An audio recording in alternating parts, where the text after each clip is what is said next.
I don't think the church says this enough. One of the biggest mistakes you can make is marrying someone because you felt pressured instead of being led by God. And I believe Sarah's story in Genesis 16 can show us how that happens. When I was reading Genesis 16, I realized something. Sarah's story isn't just about having a baby.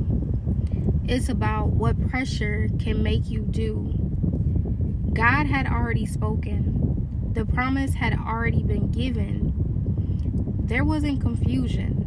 There was just waiting. And waiting can become uncomfortable. Sarah didn't stop believing God. She just stopped trusting his timing. So she came up with another plan. She told Abraham to go to Hagar. Abraham agreed, and Ishmael was born. Now here's what stood out to me. God never told Sarah to do that. Pressure and impatience did. Waiting became so uncomfortable that another option started looking like the right choice. And honestly, I think that's still happening today. Maybe not with Hagar, but with relationships. Women are constantly hearing, "You're not getting any younger. He's a good Christian man. You'll learn to love him. Maybe you're being too picky. What are you waiting for?" Can I tell you something? Pressure is a terrible reason to enter a lifelong covenant. Marriage is too important to choose under pressure. Don't confuse pressure with God's peace. They are not the same thing.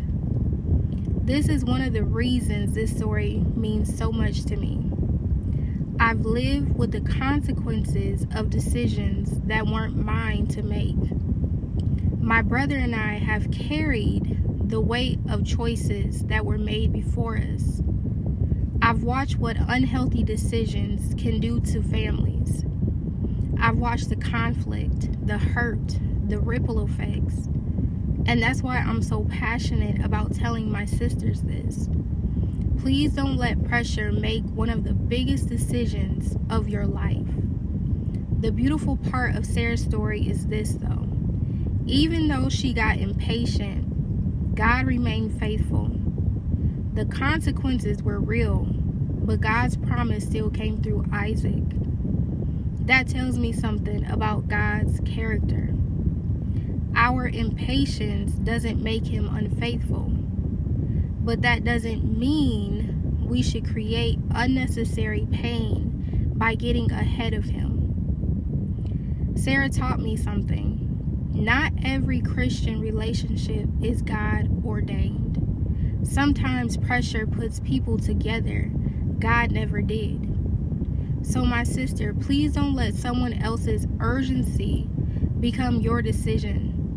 Seek God first. Wait for his peace, because pressure speaks loudly, but God leads differently. I'd rather wait on God's best than spend years recovering from a decision he never asked me to make. If this message encouraged you, let me know in the comments. Have you ever felt pressured to make a major life decision before you had God's peace? I'd love to hear your thoughts. And if you're new here, welcome to Healing My Voice. I'm so glad you're here.